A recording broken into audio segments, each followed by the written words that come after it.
YouTubers, your boy Todd Crusader coming back with another tutorial. This is my second master class, how to play in E. Now, as I said in the last video, it's kind of going to be important that you go back and watch the first class if you haven't, because I'm going to try to go through these concepts quickly. I'm going to touch on them, but a lot of them were covered in the first class, how to play in G. And we're going to be carrying over these concepts. Just so this video doesn't take too long, I'm just going to get right into it. I'll explain a little bit about that intro that I was playing and how it works. But let's just start as we did in the first tutorial with just understanding the basic chords in this key. Now, I started out with my basic E major. Okay. E being the key, it's the tonic, so it's the 1. Okay, the 2, or the second interval, is F sharp, and that's minor. Again, these are just standard textbook chords, F sharp minor. Then the third, which is also minor, is G sharp. Then the fourth is A major, which you can play it like a bar, or we can play it down here.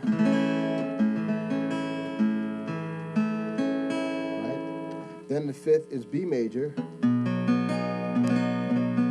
or if we play it up here. Right. Then the sixth is, I hope I didn't say fourth for B. B major is the fifth, in case I said fourth. I don't know what I said. The sixth is C sharp minor, or you can play at minor 7. The seventh is actually a diminished chord. Right? This is textbook if you go by standard theory. And then you're back to your E major, or down here. Okay, so that's the textbook way to play the intervals in E major. Okay, and that's just going by standard theory. Notice that the 1, 4, 5 is major, the 2, 3, 6 is minor, the 7th is diminished. Okay, so now let's talk a little bit about more practical ways to actually play in the key of E. Now, if we start with this E major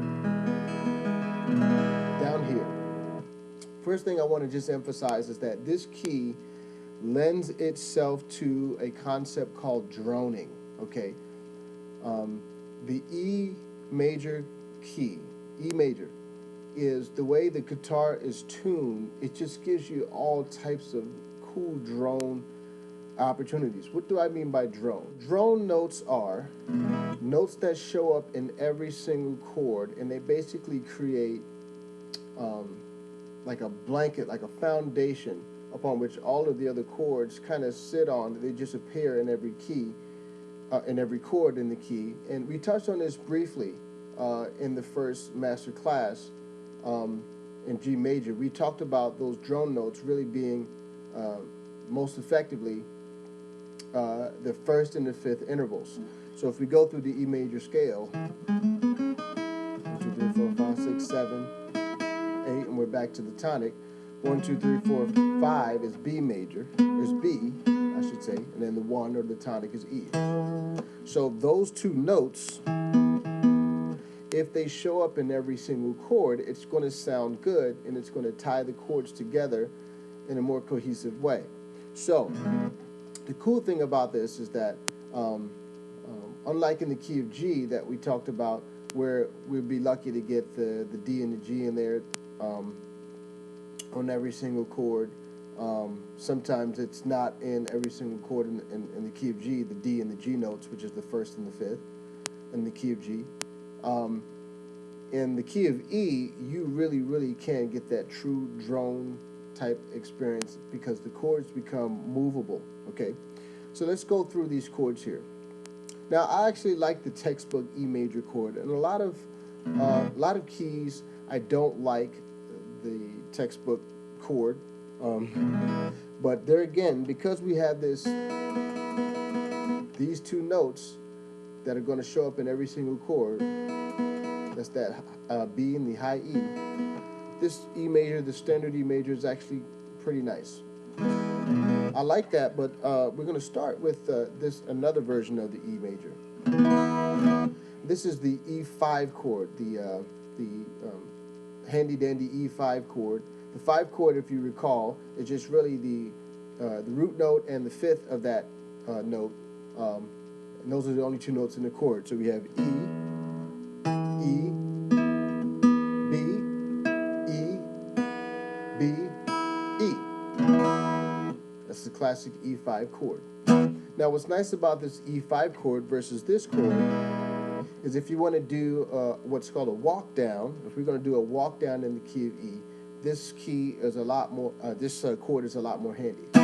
So let's just do a walk down. I'll show you a walk down in this, and then I'll explain the chords.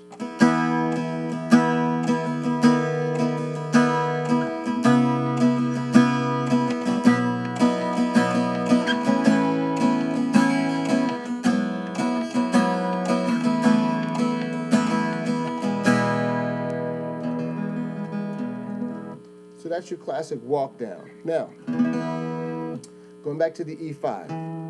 Now, if you recall, we're going from the 1, walking down, and we're grabbing that 7th interval.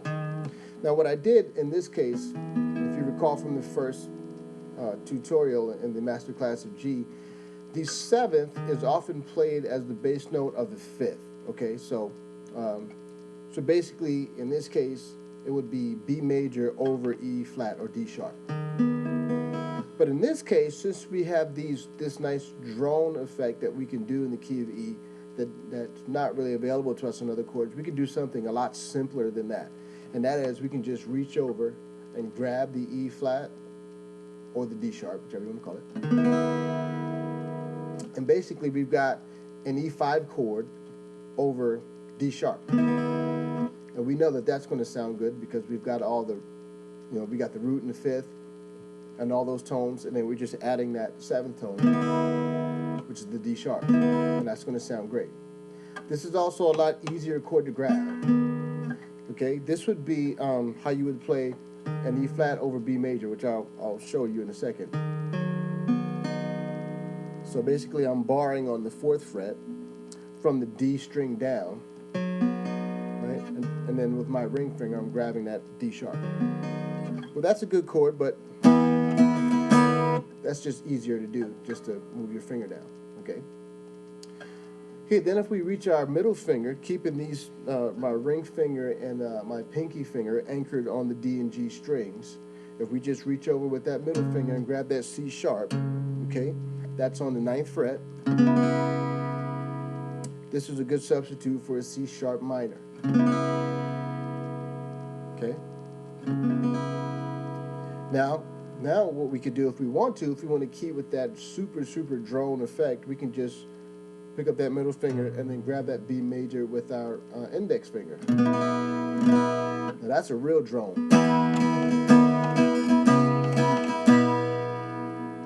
Because none of the notes are changing except for the bass note.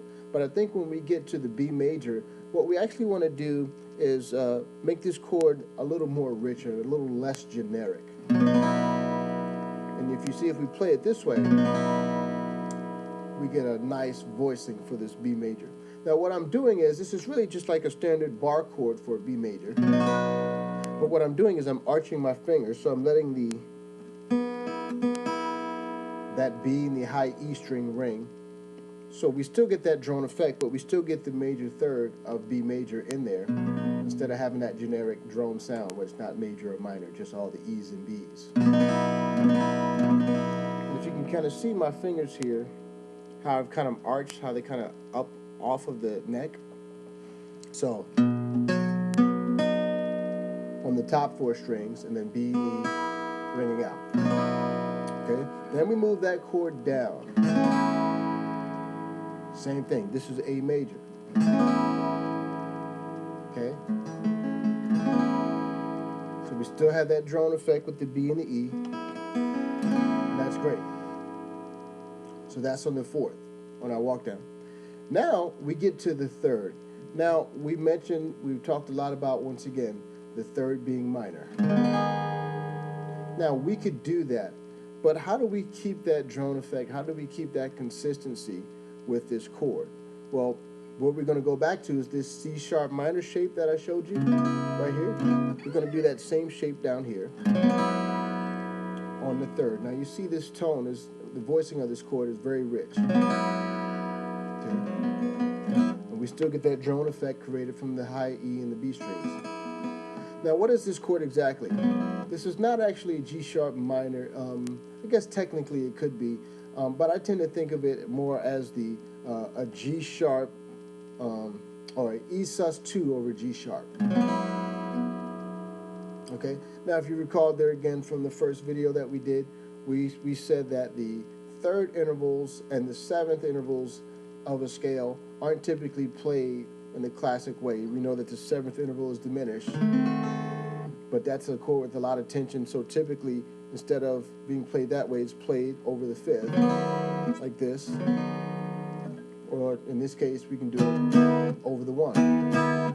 So the third, if you recall, is not typically played as the minor, but it's actually played as the bass note of the tonic, or whatever the root is, which is E.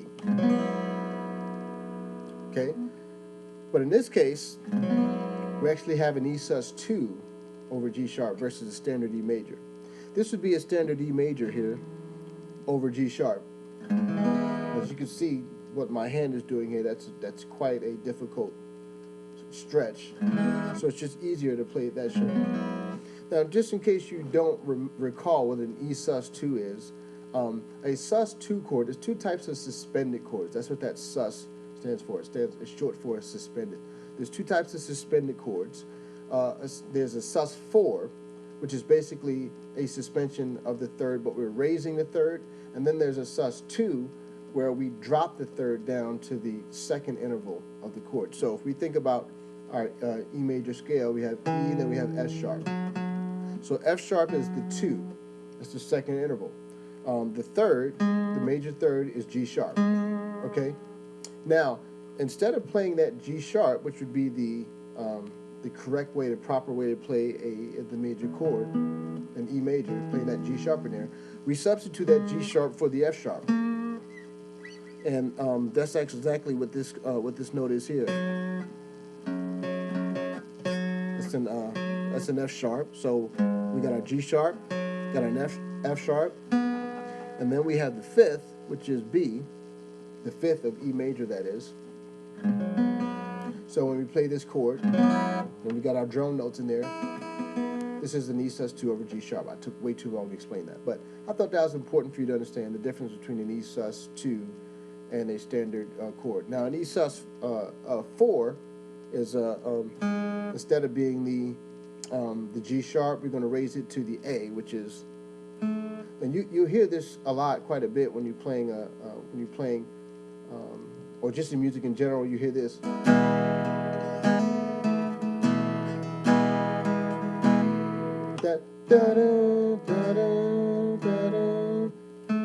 That's a sus4 because we're suspending the third up to the fourth note. Okay, so enough about that. Okay, so this shape. Okay, and then let's go down to our 2, which is F sharp minor. Here's the standard way. But there again, we want to keep that voicing consistency and get that drone effect. So this way, we'd play that same shape. So we have 3 of the same shape, 3 chords where we play the exact same shape. Right? And we get that nice drone effect. And then we're back to our 1. Okay, so that's how you would do that. So that's your walk down. Once again.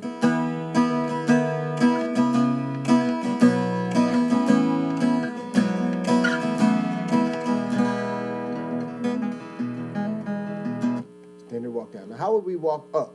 Okay, let's go back the other direction. So, difficult to walk up using this E5. So if you're doing a walk up, I always recommend you start with this standard E major up front. There again, we still have the drone effect, so I really like this chord in this key. So we'll go just like we did to this F sharp minor 11, to this G sharp, so E sus2 over G sharp.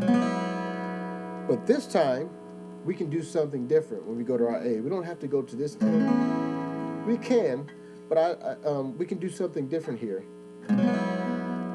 After this E sus2 over G sharp, we're we've got that ring finger and that pinky finger anchored on the D and G strings. We can just slide it back down to where we would play our A position. And then we're playing in A sus2. So we go.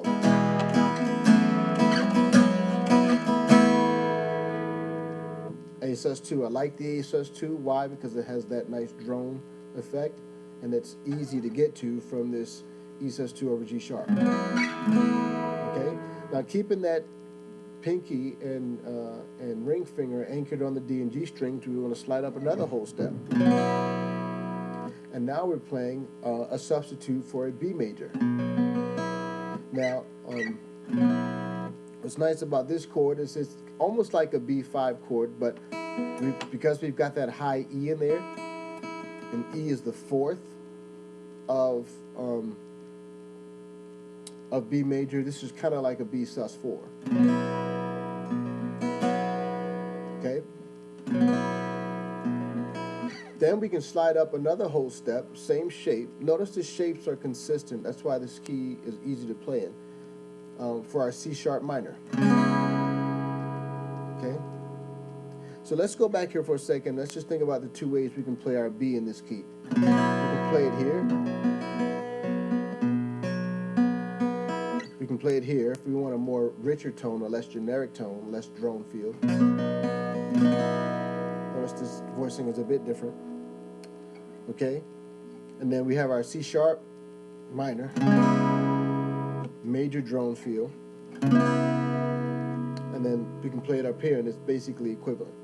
So really just which chord are you going to use when? It depends on whether you're walking up the scale or you're walking down. Just depends on where you are. Okay?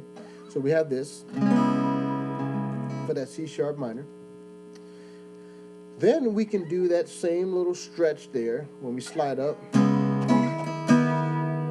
right? Just like our walk down, we're grabbing that D sharp and we're anchoring this D, anchoring our fingers on the D and G strings on the 9th fret. And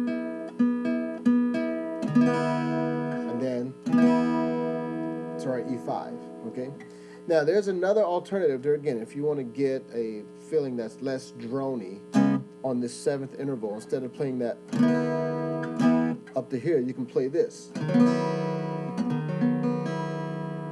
Notice it has a different voicing. I think a little bit of a richer voicing, but it is more difficult to get to. Okay?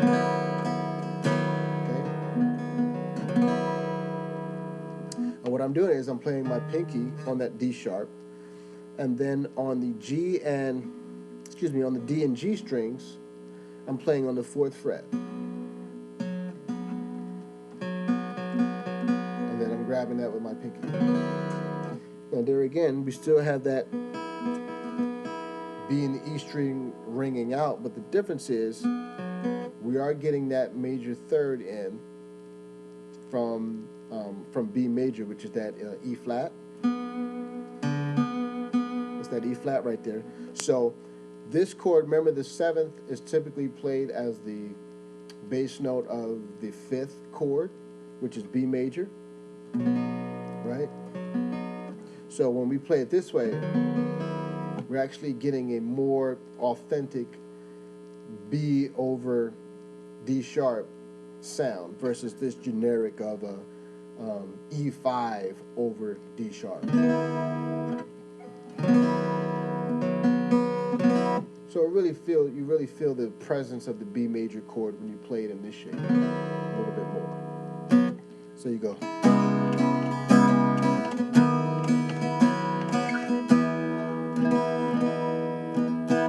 Okay, so that's your walk up. Now these are practically all the chords. Now the nice thing about this key is that there are limited possibilities. Okay, so we're not going to talk a lot about just yet. We're going to do a separate tutorial about chords that are outside the scale or the key signature, like for example D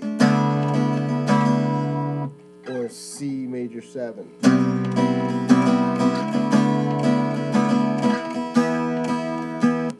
Now we're not going to talk about those chords and how they fit in theoretically, but what I wanted you to see by playing those chords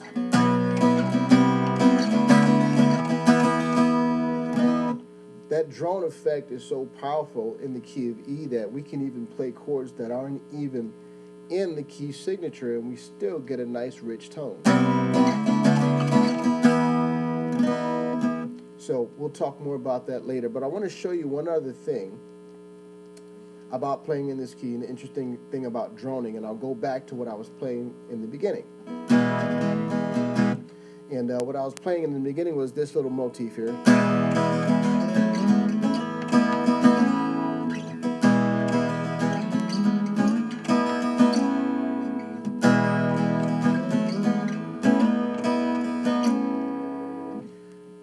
Only the key of E, for the most part, gives you that type of freedom of droning. Now, what I'm doing in this case is on these first few chords, I'm using most of the time when I'm droning, I'm using these high notes. This time I'm actually using the bass note of E major, of E, excuse me. So every time I play, I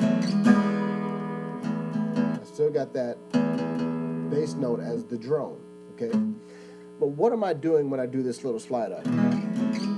Now, recall from your theory lesson is as you move up the scale, you know, you have E major, and then you have F sharp minor, and then G sharp minor. Okay, what I'm really doing here is sliding and creating a little double stop here. We call this a double stop. But basically, I'm playing that F sharp, and then the minor third of the F sharp, which is I forget the note. Looks like A. Yeah, A. Yeah, actually so I'm playing F sharp and A. And if you think about this is basically the most basic form of an F sharp minor that you can play, just these two notes. But what I'm doing is, you know, F sharp is minor in this key, obviously, but I'm playing it over that drone note, the E major. And it sounds great because E is the tonic. E sounds great no matter what chord you're playing because E is the key we're playing in.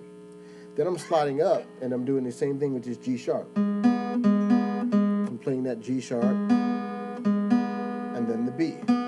So B is the minor third of G sharp. So this is the most basic form of a G sharp minor. But I'm just playing it over that E. Now I should also point out to you that I'm muting the A string. So I'm going. When I strike the strings, my ring finger is resting. It's just touching that A string just above it. So when I strike, you don't hear that A note because that would make it muddy. You hear that? It's real muddy. So you don't want that. You want to be touching that. Now here's the cool thing about this. So when I do this, now here's what I'm doing. What I'm doing here is I'm actually playing, this is a B major, the most simplest form of a B major chord, because this is B. I'm on the 9th fret on the D string. And then here's the E flat or D sharp, which is the major third of B.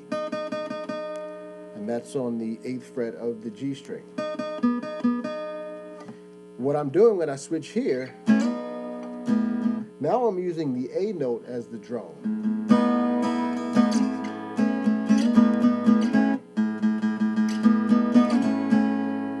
Okay? Now that works well for these two chords in particular. Okay? And if I wanted to continue that concept, I could do that. And I don't want to muddy this video down. We'll get more into depth with that when we actually go over the key of A. But I just wanted to show you just the versatility of the key of E.